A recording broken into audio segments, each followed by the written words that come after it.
The summer heat in Phoenix felt unbearable as Marcus Williams pulled his BMW into the dusty parking lot of Rodriguez Auto Repair. His expensive suit clung uncomfortably to his skin, and sweat beaded on his forehead despite the car's air conditioning running at full blast. The gleaming luxury vehicle looked completely out of place among the weathered pickup trucks and older sedans that filled the small lot. Marcus checked his Rolex impatiently. He had a board meeting in 2 hours, and this unexpected breakdown was the last thing he needed today. His car had started making strange noises on the highway, and his assistant had recommended this particular shop, claiming they were the best in the area. Looking at the modest building with its peeling paint and hand-painted sign, Marcus seriously doubted that assessment. The shop's interior was exactly what he expected: dim lighting, the smell of motor oil, and gasoline hanging heavy in the air, and tools scattered across every available surface. Classic rock music played from an old radio perched on a workbench, competing with the sounds of air compressors and impact wrenches. Several mechanics worked on various vehicles, their coveralls stained with grease, and their hands blackened from years of working with engines. Marcus approached the front desk where a middle-aged man with graying hair was reviewing some paperwork. "Excuse me," Marcus said, his tone already carrying a hint of condescension. "I need someone to look at my BMW immediately. I have very important business to attend to." The man behind the desk, whose name tag read Pete, looked up with tired eyes. "We'll get to it as soon as we can, sir. We're pretty backed up today. Might be a couple hours before we can even take a look." "A couple hours?" Marcus's voice rose an octave. "Do you have any idea who I am?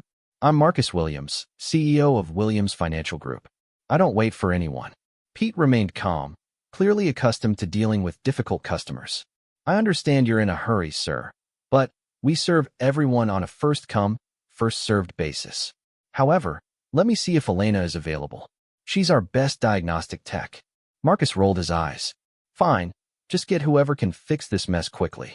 Pete walked toward the back of the shop and called out, "Elena, got a BMW out front that needs attention." From beneath the hood of a pickup truck emerged a woman in her late 30s.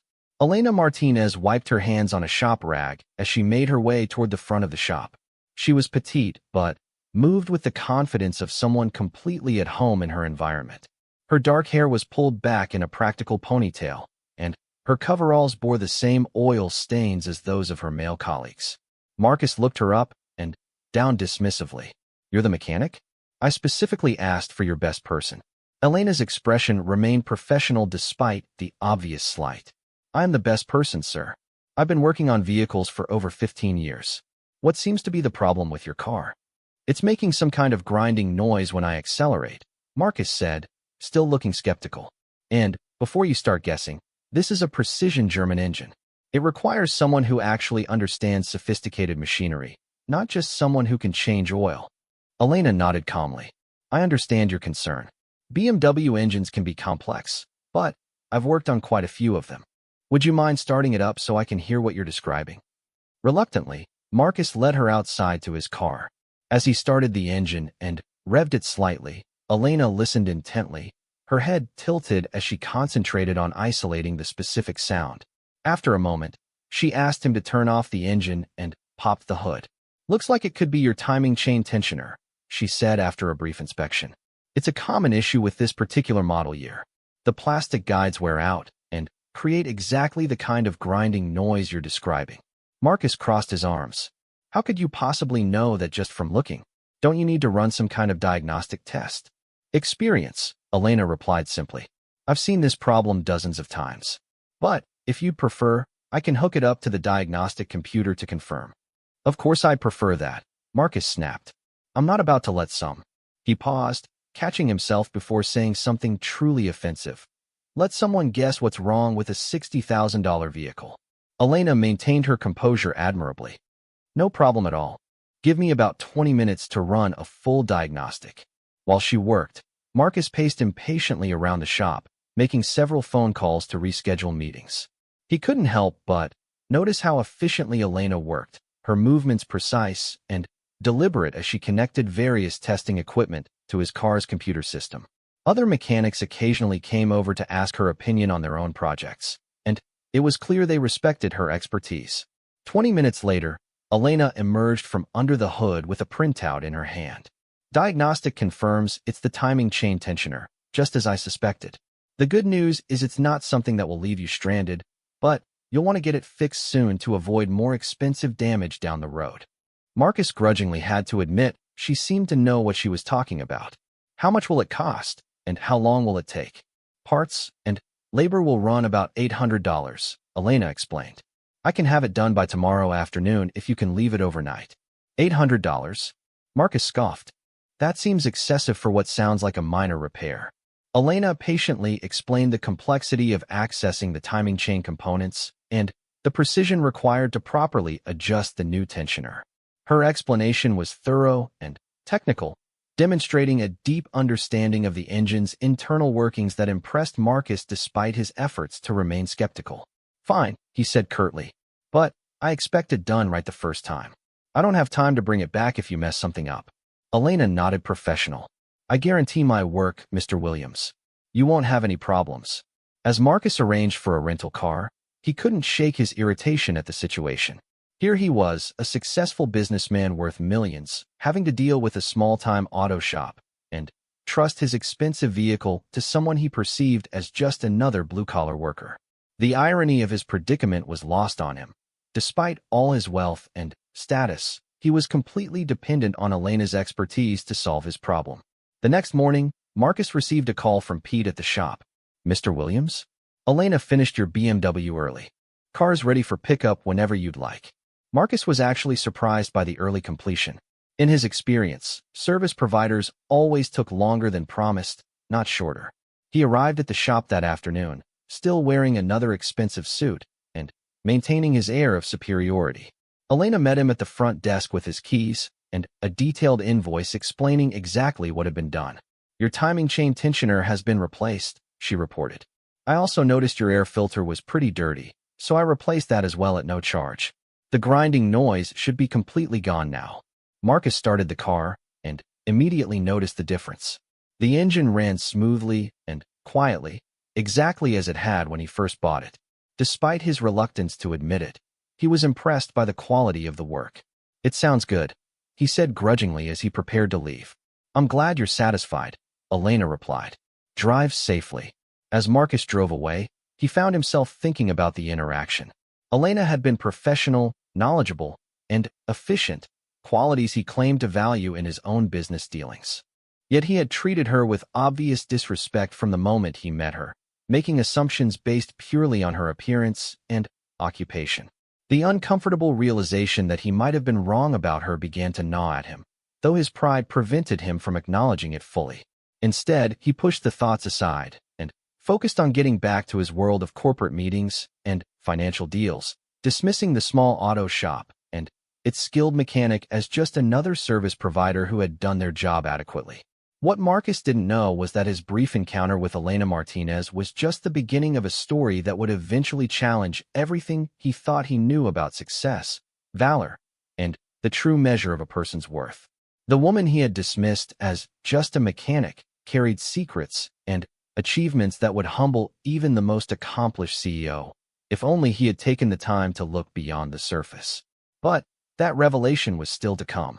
For now, Marcus drove away in his perfectly repaired BMW, completely unaware that he had just met one of the most remarkable people he would ever encounter, and that their paths would cross again in ways he could never have imagined. 3 months had passed since Marcus Williams' encounter at Rodriguez Auto Repair, and he had largely forgotten about the incident. His BMW continued to run perfectly, but, in his mind, that was simply what he had paid for, nothing more, nothing less. His life had returned to its usual rhythm of board meetings, golf games at the country club, and networking events with Phoenix's business elite. It was during one such networking event at the prestigious Desert Mountain Club that Marcus found himself in conversation with retired General Robert Hayes, a distinguished military officer who now served on the boards of several major corporations. The two men had developed a professional relationship over the years, built on mutual respect for each other's achievements in their respective fields. Marcus, the general said as they stood on the club's terrace overlooking the city, I've been meaning to invite you to something special. Next month, Our local Veterans of Foreign Wars chapter is hosting a Medal of Honor recognition ceremony. It's an annual event where we honor the recipients from our area. Marcus sipped his whiskey thoughtfully. Medal of Honor recipients? Here in Phoenix? More than you might think, General Hayes replied. We have several living recipients in the greater Phoenix area, plus we honor those who've passed away. It's quite moving, actually. These are people who displayed extraordinary courage under the most difficult circumstances imaginable. Marcus had always considered himself patriotic in an abstract way. He flew the flag outside his corporate offices and made appropriate donations to veterans' charities for tax purposes. But he had never given much thought to the actual people behind the medals and ceremonies. What exactly does the event involve? We have a dinner, some speeches, and we unveil a memorial wall with the names and photographs of all Medal of Honor recipients who have ties to Arizona, the general explained. This year's particularly special because we're adding 3 new names to the wall, recipients who've moved to the area recently or whose connections we've recently discovered. The idea of attending such an event appealed to Marcus's sense of social positioning.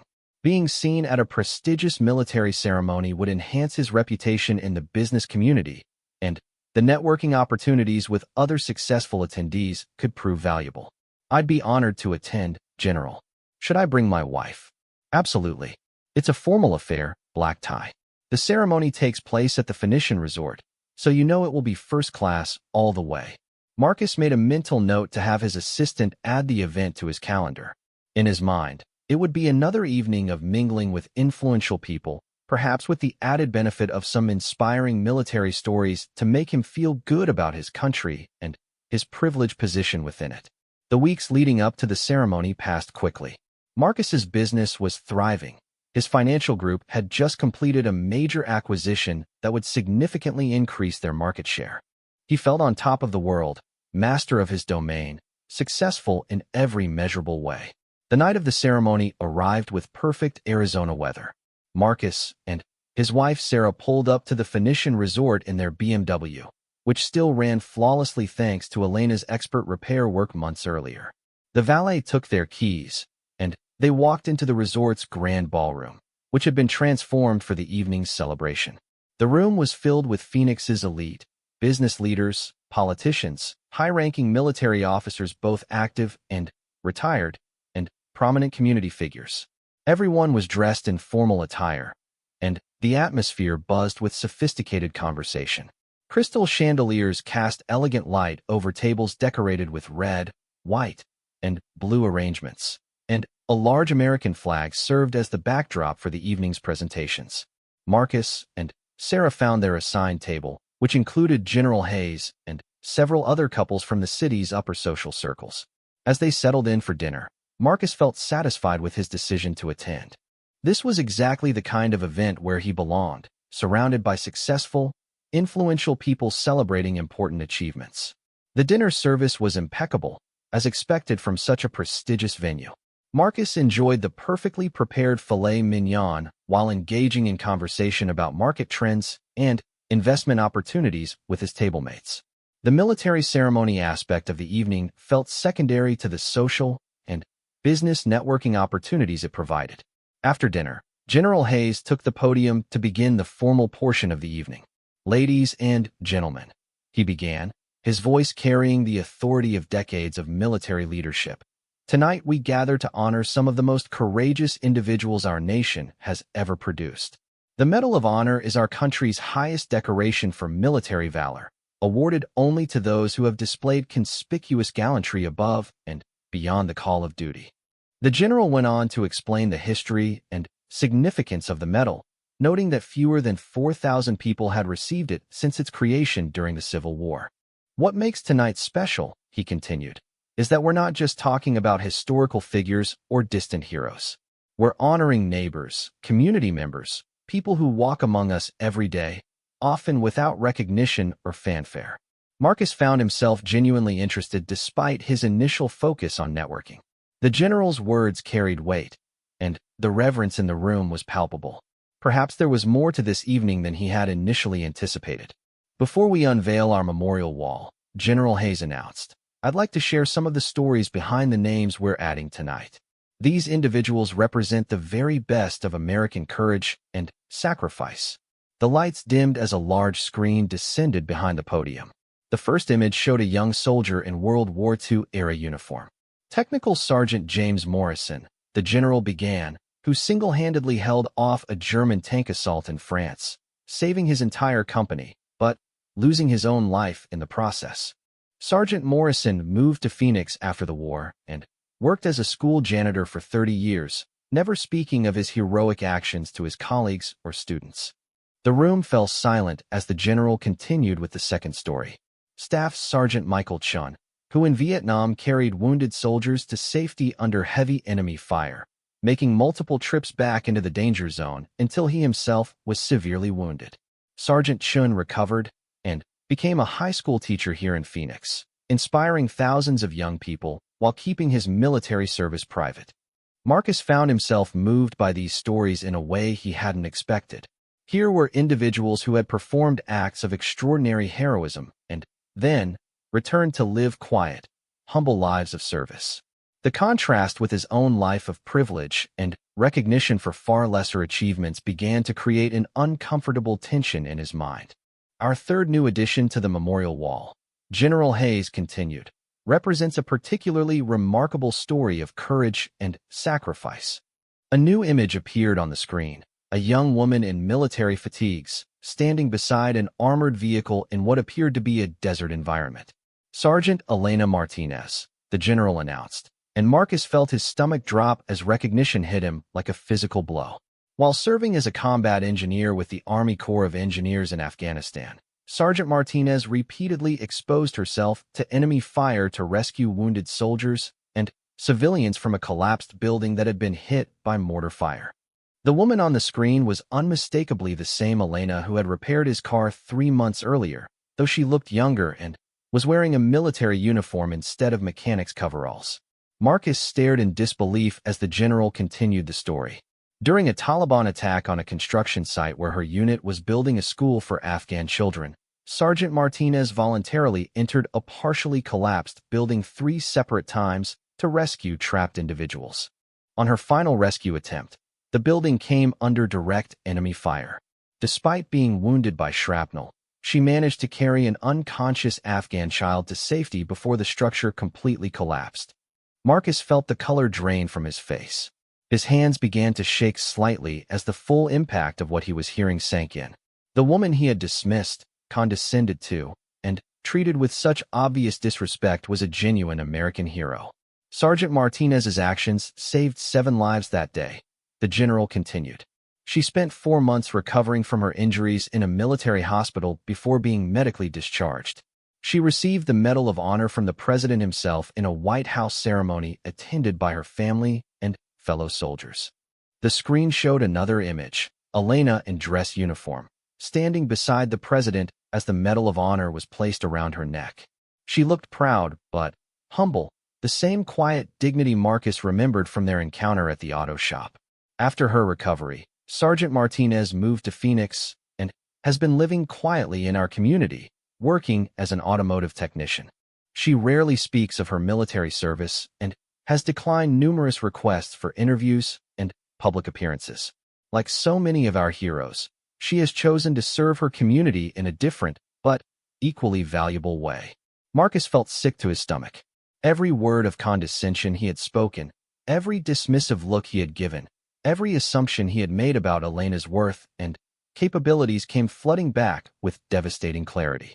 He had treated a Medal of Honor recipient like she was beneath him, simply because she worked with her hands and wore coveralls instead of a business suit.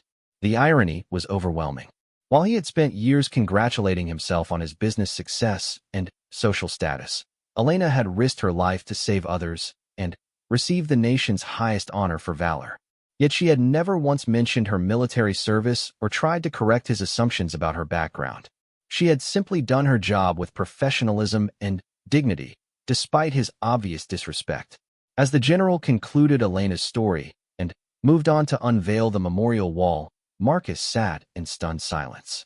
His wife noticed his distress, but attributed it to being moved by the heroic stories, which in a way was true. Around him, The other attendees applauded respectfully as the memorial wall was revealed, showing the names and photographs of all Medal of Honor recipients with ties to Arizona.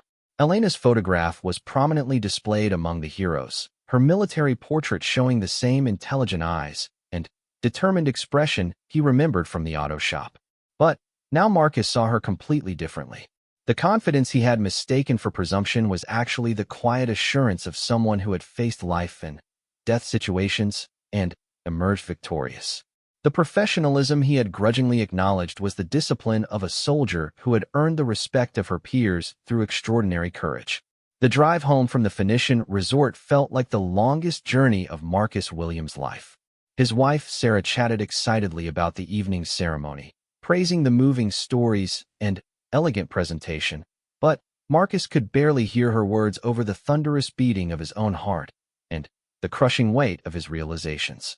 That story about the female soldier was particularly inspiring, Sarah was saying as they pulled into their gated community. Elena Martinez, what a remarkable woman. Can you imagine having that kind of courage? And then coming home and just quietly working in our community without seeking any recognition? Marcus mumbled agreement, unable to find his voice. How could he tell his wife that he had personally insulted and belittled this same remarkable woman just 3 months earlier? How could he explain that he had treated a Medal of Honor recipient like she was beneath his notice, simply because she worked as a mechanic? That night, Marcus lay awake staring at the ceiling of his master bedroom, replaying every detail of his interaction with Elena at Rodriguez Auto Repair. The condescension in his voice when he questioned her abilities, the way he had looked down on her profession, his impatience and obvious assumption that she couldn't possibly understand sophisticated machinery. The memory of each dismissive word and gesture felt like a knife twisting in his stomach. By morning, Marcus had made a decision. He couldn't undo his behavior, but he could at least attempt to make amends. The question was how to approach someone he had wronged so profoundly, especially someone who had clearly chosen to keep her military service private. Marcus spent the morning researching Elena Martinez online, hoping to learn more about her story. What he found only deepened his shame and amazement. News articles from the time of her Medal of Honor ceremony described in greater detail the heroic actions General Hayes had summarized the night before. According to the military reports, Elena had been part of a construction unit building schools and infrastructure in a particularly dangerous region of Afghanistan. The Taliban attack that day had been sudden and brutal, targeting both the American construction team and the Afghan civilians who were helping with the project. When the mortars hit the partially constructed school building, several people were trapped inside, including Afghan workers and a 7-year-old girl who had been playing nearby. While other soldiers established a defensive perimeter and called for backup, Elena had made the split-second decision to enter the unstable structure. Her first rescue had been an Afghan interpreter who was pinned under debris near the entrance. Her second trip into the building had saved 2 construction workers who were trapped in what had been intended as a classroom. But it was her third and final entry that had earned her the Medal of Honor. The 7-year-old girl was trapped deep inside the building, in an area that was rapidly filling with smoke from fires started by the mortar attack. Taliban fighters were continuing to shell the area, and the building's structural integrity was failing. Elena's commanding officers had ordered everyone to fall back to a safer distance, but she could hear the child crying. Against direct orders, Elena had crawled through the rubble and smoke to reach the little girl, who was unconscious by the time she found her. As Elena carried the child toward the exit, Taliban fighters began targeting the building with small arms fire, having identified it as containing American personnel. Shrapnel from a rocket-propelled grenade had torn through Elena's left shoulder and arm, but she had continued moving towards safety. She had emerged from the building just moments before it completely collapsed, the unconscious Afghan child in her arms. Medics had rushed both Elena and the little girl to the field hospital, where Elena had required multiple surgeries to repair the damage to her arm and shoulder. The child, whose name was Fatima, had made a full recovery and was later reunited with her family. In the interviews that followed her Medal of Honor ceremony, Elena had been characteristically humble. "I just did what anyone would have done," she had told reporters. That little girl didn't deserve to die because of a war she had nothing to do with. I happened to be in a position to help, so I helped. The articles also mentioned that Elena had continued to correspond with Fatima's family through an Afghan refugee organization and had contributed part of her military pension to help fund the girl's education. Even in her heroism, Elena had shown a level of ongoing compassion and commitment that humbled Marcus completely. Reading these accounts, Marcus realized that his encounter with Elena represented everything wrong with his own worldview. He had judged her entirely by external appearances, her work clothes, her profession, her gender, while remaining completely blind to her actual character and achievements. Meanwhile, Elena had treated him with professional courtesy and respect, despite his obvious condescension, never once hinting at her own extraordinary background. The contrast couldn't have been more stark. Marcus had achieved financial success through business dealings and market manipulation, activities that benefited primarily himself and his shareholders. Elena had risked her life to save others, asking nothing in return, and had continued to serve her community in a humble capacity after receiving the nation's highest honor for valor. That afternoon, Marcus drove to Rodriguez Auto Repair. He wasn't sure what he would say or how Elena would react to seeing him again, but he knew he had to try to make amends. The shop looked exactly the same as it had 3 months earlier, the same weathered building, the same parking lot filled with working-class vehicles, the same sounds of tools and machinery from within. Marcus sat in his BMW for several minutes, gathering his courage. Through the shop's windows, he could see Elena working on a pickup truck, her movements as efficient and precise as he remembered. But now, instead of seeing just a mechanic, he saw a Medal of Honor recipient who had chosen to continue serving others in a different way. Finally, Marcus walked into the shop. Pete looked up from his paperwork with mild surprise. "Mr. Williams, is everything okay with your BMW?" "The car's fine," Marcus replied, his voice uncharacteristically quiet. "Actually, it's running perfectly. I was hoping to speak with Elena for a moment, if she's available." Pete called out to Elena, who emerged from under the hood of the pickup truck with a look of professional curiosity. When she saw Marcus, her expression remained neutral and courteous, showing no sign of recognition beyond that of any repeat customer. "Is there something I can help you with, Mr. Williams?" she asked, wiping her hands on a shop rack. Marcus found himself struggling to find the words. How do you apologize to someone for fundamental disrespect? How do you acknowledge that you completely misjudged someone's worth and character? I wanted to thank you for the excellent work you did on my car," he began awkwardly. "It's been running perfectly ever since." Elena nodded politely. "I'm glad to hear that. Is there anything else I can do for you today?" Marcus took a deep breath. He had rehearsed this conversation in his mind during the drive over, but now that he was face to face with Elena, the words seemed inadequate. "Actually, there is something else. I attended a Veterans of Foreign Wars ceremony last night at the Phoenician resort." For the first time, Elena's expression changed slightly. A flicker of something, wariness, perhaps, or resignation, crossed her features. "I see. They unveiled a memorial wall honoring Medal of Honor recipients from Arizona," Marcus continued, watching Elena's face carefully. "Your photograph was on that wall, Elena. Your story was shared with everyone in attendance." Elena remained silent, but Marcus could see the tension in her posture. She was clearly uncomfortable with the direction the conversation was taking. "I had no idea," Marcus pressed on, his voice gaining strength as he found his courage. "When I was here 3 months ago, when I treated you with such disrespect, I had no idea who you really are or what you've accomplished." Elena's expression softened slightly, but she remained guarded. "Mr. Williams, I appreciate you coming by, but my military service isn't something I typically discuss with customers. I'm just here to fix cars and help people get back on the road." "That's exactly the point," Marcus said, his voice growing more earnest.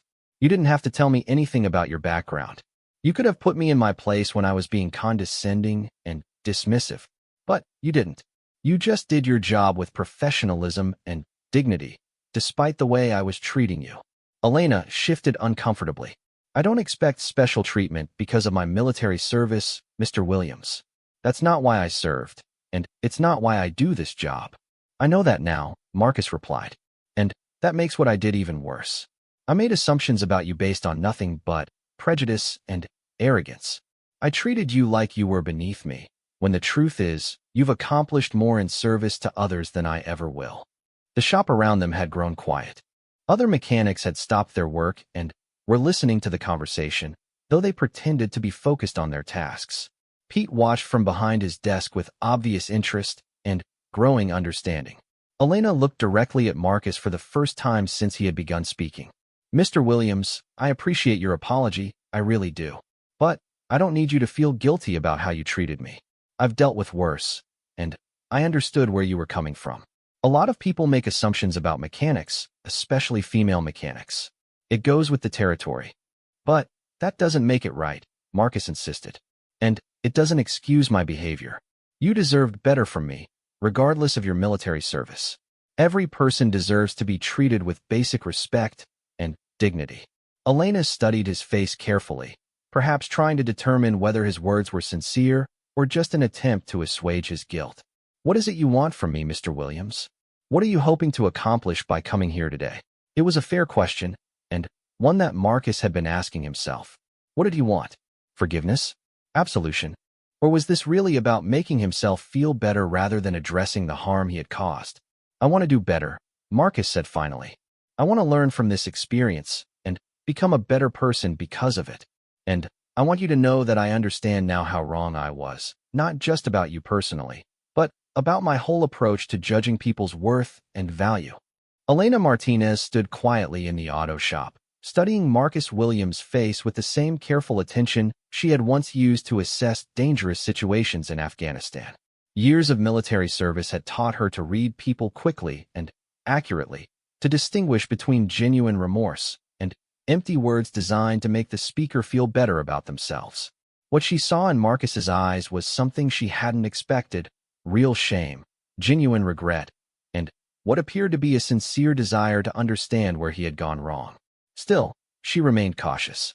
She had experienced enough false apologies and shallow gestures from people who discovered her military background to be skeptical of sudden changes of heart. "Mr. Williams," she said carefully, "I appreciate that you took the time to come here and apologize. That takes courage, and I respect that. But I need you to understand something. I didn't serve in Afghanistan so that people would treat me differently when I came home. I served because it was the right thing to do, and I work here because I love fixing things and helping people solve problems." Marcus nodded earnestly. "I understand that. But, Elena, what I did wasn't just disrespectful to you as a veteran. It was disrespectful to you as a human being. I made judgments based on your gender, your profession, your appearance, without taking even a moment to consider who you might actually be as a person." The other mechanics in the shop were no longer pretending not to listen. Pete had abandoned his paperwork entirely and was watching the exchange with obvious fascination. Elena noticed the attention they were drawing and gestured toward a quieter corner of the shop, away from curious ears. "Look," she said once they had moved away from the others, "I've heard variations of this conversation before. People find out about my military service, and suddenly, they want to treat me like some kind of hero. But the truth is, I was just doing my job. I saw people who needed help, and I was in a position to provide it. That's what soldiers do." "But that's exactly what makes it so remarkable," Marcus replied. "You don't see yourself as special or extraordinary, even though what you did was exactly that. Meanwhile, I've spent years thinking I was important because I make money and attend fancy events, when the truth is I've never done anything that truly mattered." Elena's expression softened slightly. "Mr. Williams, running a successful business and providing jobs for people does matter. Not everyone needs to be a soldier or risk their life to contribute to society. What matters is how we treat each other along the way. Which brings me back to how I treated you," Marcus said, "and why I can't just forget about it and move on. Elena, I need to ask you something, and I hope you'll give me an honest answer." Elena waited, her dark eyes alert and attentive. "What can I do to make this right? Not just the apology, but actually make amends for my behavior? I know I can't undo what I said or how I acted, but there has to be something I can do to demonstrate that I've learned from this experience." Elena was quiet for a long moment, considering his question.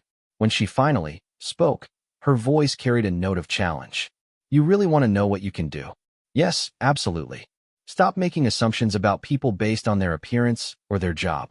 When you meet someone new, try to see them as an individual with their own story, their own struggles, their own accomplishments. Treat everyone with the same respect you'd want for yourself or your family members. Marcus nodded. I can do that. I will do that. But is there something more concrete? Something that would actually benefit you or your community? Elena smiled for the first time since he had arrived, an expression that transformed her entire face and reminded Marcus of the gracious professional who had fixed his car months earlier. As a matter of fact, there is something. But it's not about me. It's about other veterans. She explained that many veterans struggled to find employment after leaving the military, particularly those who had been injured or who had difficulty translating their military skills into civilian careers. This shop actually employs 3 veterans besides myself, she said. Pete hired us because he believes in giving veterans a chance, but not all business owners think that way. Marcus listened intently as Elena described the challenges faced by returning veterans. Many struggled with physical or mental injuries that made traditional employment difficult. Others found that their military experience, while valuable, didn't directly translate to civilian job requirements. Still others faced subtle discrimination from employers who worried about hiring veterans with combat experience. What if, Elena continued, instead of just feeling bad about how you treated one veteran, you did something to help other veterans find meaningful employment? You're a successful businessman with connections throughout Phoenix. You could make a real difference. The suggestion hit Marcus like a revelation. Here was an opportunity to channel his guilt and regret into something productive, something that would honor Elena's service while helping others who had faced similar challenges. What exactly are you thinking? He asked. Elena's eyes lit up with enthusiasm. There's a local nonprofit called Veterans Transition Services that helps ex-military personnel find jobs and start careers. They're always looking for business partners who are willing to hire veterans, provide mentorship, or offer training opportunities. They could use someone with your business connections and influence. Marcus felt a surge of excitement at the possibility. This was exactly the kind of concrete action he had been hoping for, something that would make a real difference rather than just helping him feel better about his past behavior. I'd like to learn more about this organization, he said. Would you be willing to put me in touch with them? I can do better than that, Elena replied. I volunteer with them sometimes, helping veterans who are interested in automotive careers. There's a board meeting next week where they discuss new partnership opportunities. If you're serious about this, I could arrange for you to attend. Marcus didn't hesitate. I'm absolutely serious. Whatever I need to do, whoever I need to meet with, I'm committed to making this happen. Over the next hour, Elena and Marcus discussed the specific ways his business connections and resources could benefit veteran employment initiatives. Marcus was amazed by Elena's deep knowledge of the challenges facing returning veterans and her practical ideas for addressing them. She suggested that his financial services company could offer internships specifically for veterans transitioning to civilian careers. She pointed out that many veterans had experience with logistics, leadership, and high-pressure decision-making that would translate well to business environments. She even had ideas about how Marcus could use his country club connections to introduce other business leaders to the concept of veteran hiring initiatives. As their conversation continued, Marcus found himself genuinely impressed by Elena's intelligence and insight. Her understanding of both military and civilian cultures gave her a unique perspective on how to bridge the gap between the two worlds. This wasn't just about making amends anymore. This was about learning from someone who clearly had valuable knowledge and experience to share. Elena, Marcus said as their conversation began to wind down, I have to ask you something else. Why are you willing to help me with this? After the way I treated you, you had every right to just accept my apology and send me on my way. Why are you taking the time to guide me towards something constructive? Elena considered the question seriously before responding. Because holding grudges is exhausting, and because I believe people can change if they really want to. You could have just felt guilty about discovering my military background and left it at that. Instead, you came here to apologize and asked what you could do to make things better. That tells me you might actually be sincere about wanting to grow from this experience. She paused, then added, plus, if your guilt and embarrassment can be channeled into helping other veterans find meaningful employment, then something good comes out of a bad situation. That seems like a worthy trade-off to me. Marcus felt a wave of respect for Elena that went far beyond her military accomplishments. Her wisdom, grace, and practical approach to turning negative experiences into positive outcomes demonstrated a level of emotional maturity that he aspired to achieve. "There's one more thing I need to say," Marcus told her as he prepared to leave. "Thank you for your service. Yes, but more than that, thank you for being the kind of person who can take an uncomfortable situation and find a way to make it meaningful. You've taught me more in the past 2 hours than I've learned about myself in years." Elena extended her hand for a firm handshake. "Mr. Williams, I look forward to working with you on this veteran employment initiative. And I hope that in the future, when you meet someone new, you'll remember to look beyond the surface and try to see the whole person." As Marcus drove home, his mind was racing with possibilities. Within a week, he had attended the Veterans Transition Services Board meeting and committed to launching a comprehensive veteran hiring and mentorship program through his company. Within a month, he had convinced 6 other business leaders to join the initiative. The program expanded rapidly. Marcus's financial group hired 12 veterans in its first year, providing not just jobs, but career development opportunities and mentorship. Other participating companies hired dozens more. The initiative attracted media attention, which led to additional businesses joining the program and more veterans finding meaningful employment. But perhaps most importantly, Marcus's entire approach to interacting with people had fundamentally changed. He found himself listening more carefully, asking better questions, and making fewer assumptions. He discovered that when he treated service workers, vendors, and employees with genuine respect and curiosity, he learned things that made him better at his job and more effective as a leader. A year after their reunion at the auto shop, Marcus received a call from Elena. "Mr. Williams," she said, "I wanted to let you know that the Veteran Employment Program just hit a milestone. We've now placed over 200 veterans in meaningful jobs through the initiative you started." Marcus felt a deep sense of satisfaction, but also humility. "Elena, I may have provided the business connections, but this program exists because you showed me what real service looks like. You transformed my embarrassment into something constructive." "We transformed it together," Elena corrected. "And Mr. Williams? My name's on that Medal of Honor wall because of one day when I did the right thing under extraordinary circumstances. But you've done the right thing every day for a year, helping veterans rebuild their lives. That's heroism too, just a different kind." As Marcus hung up the phone, he reflected on how much his life had changed since that moment of recognition at the Phoenician resort. He had learned that true accomplishment wasn't measured by wealth or status, but by the positive impact you have on other people's lives. He had discovered that wisdom and valor can be found in the most unexpected places, often hidden beneath uniforms and work clothes. Most importantly, he had learned that when you make the mistake of judging someone by their appearance or profession, the right response isn't just to feel guilty. It's to change your behavior and find ways to make amends through meaningful action. Elena Martinez remained at Rodriguez Auto Repair, continuing to fix cars and serve her community with the same quiet dignity she had always shown. But now she also served as an inspiration and guide for a veteran employment program that had grown into one of the most successful initiatives of its kind in Arizona. And Marcus Williams, successful businessman and former judger of people, had become proof that it's never too late to learn, grow, and discover that the most remarkable people are often hiding in plain sight, wearing coveralls and getting their hands dirty while making the world a better place, one small act of service at a time.